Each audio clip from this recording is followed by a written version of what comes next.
tout savoir sur les objectifs d'apprentissage en e-learning. Vous souhaitez mettre en place des formations en e-learning et chercher à en savoir plus sur la notion d'objectif? Ou bien vous avez déjà des notions mais vous souhaitez compléter vos acquis? Eh bien cette vidéo est là pour revenir sur quelques points essentiels. Bonjour à vous, je me présente, je suis Jenny de LearnyBox et je suis moi-même une infopreneuse qui gagne sa vie grâce à cet outil complet qu'est LearnyBox. Si vous voulez découvrir cette plateforme pour vous lancer et commencer à gagner de l'argent sur le net, découvrez leurs services via la formule gratuite sur leur site internet. La plupart des clients ont en tête un résultat précis pour les apprenants lorsqu'ils lancent un projet de formation e-learning. Alors comment vous assurer que les apprenants atteignent l'objectif d'apprentissage souhaité? En créant des objectifs clairs, comme des jalons, qui amèneront les apprenants vers le but fixé d'une manière mesurable. Dans cette vidéo, nous verrons pourquoi les objectifs d'apprentissage sont importants en e-learning, ce qui les rend bons ou mauvais, et comment définir de solides objectifs d'apprentissage pour vos modules. C'est parti! Pourquoi les objectifs d'apprentissage sont-ils importants? Les objectifs d'apprentissage sont la pierre angulaire de chaque module e-learning.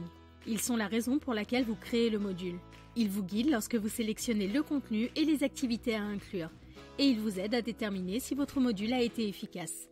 Donc, pour résumer, sans objectif d'apprentissage, vous ne saurez pas pourquoi vous créez le module, quel contenu inclure, quelles activités choisir ou comment évaluer le succès de votre module. Cela semble assez important lorsqu'on le dit ainsi, n'est-ce pas? Qu'est-ce qu'un bon objectif d'apprentissage? Malgré leur importance, les objectifs d'apprentissage sont trop souvent vagues et peu clairs. Pour vous aider à retenir ce qu'est un bon objectif d'apprentissage, je vous propose d'utiliser l'acronyme SMART qui signifie intelligent en anglais. Oui, SMART comme Specific, Measurable, Achievable, réalisable, Relevant, pertinent, Time Related, limité dans le temps.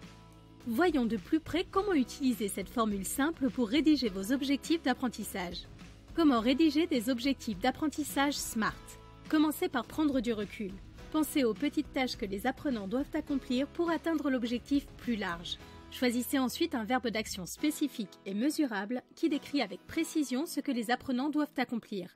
Par exemple, ont-ils besoin de pouvoir se rappeler le nom d'un produit, d'expliquer un concept, d'évaluer les risques et les avantages de différents choix? Évitez d'utiliser des verbes comme comprendre ou savoir. Ils sont difficiles, voire impossibles à mesurer. Prenons un exemple. Disons que vous souhaitez transmettre vos connaissances sur le taux zéro à vos clients. Au lieu de « à la fin du module, les apprenants sauront comment traiter un prêt à taux zéro ». Essayez. À la fin du module, les apprenants seront capables d'identifier les documents requis, d'identifier les conditions d'éligibilité pour obtenir ce type de crédit, d'identifier les zones où le logement doit se situer.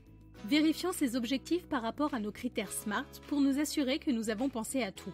Les objectifs sont-ils spécifiques? Oui, ils décrivent 3 exigences spécifiques que les apprenants doivent pouvoir identifier. Les objectifs sont-ils mesurables? Oui, vous pouvez présenter aux apprenants une question à réponse multiple pour chacun afin de déterminer s'ils peuvent ou non identifier correctement les exigences. Les objectifs sont-ils réalisables? Oui.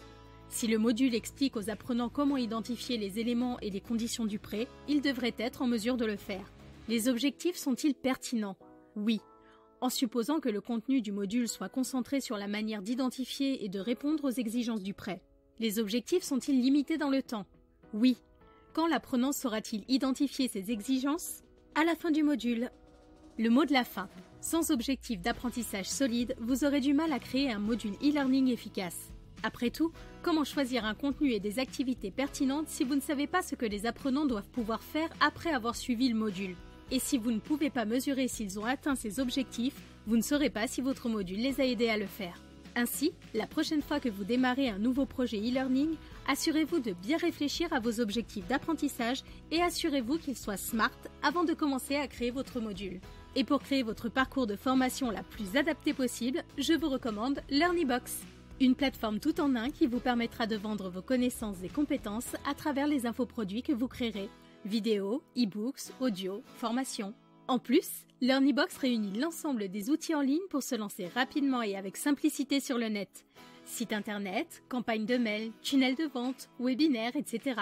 Rejoignez les milliers d'infopreneurs qui ont généré plus de 400 millions d'euros à travers LearnyBox. Faites comme Fabrice qui a lancé sa formation en ligne de yoga et pilates, ou encore comme Anthony qui a lancé ses formations pour apprendre à communiquer sur YouTube. Comme Yannick qui a mis en place des formations autour du commerce digital, ou encore comme Silou qui a lancé ses formations pour apprendre à cuisiner et qui s'est fait plus de 100 000 € le mois de son lancement. Et vous, qu'attendez-vous pour vous lancer? LearnyBox vous propose d'essayer ses services gratuitement jusqu'à ce que vous fassiez vos 4 premières ventes. Il est temps de passer à l'action et de cliquer sur le lien dans la description pour vous lancer vous aussi dans l'aventure extraordinaire de LearnyBox. À bientôt chez LearnyBox les amis!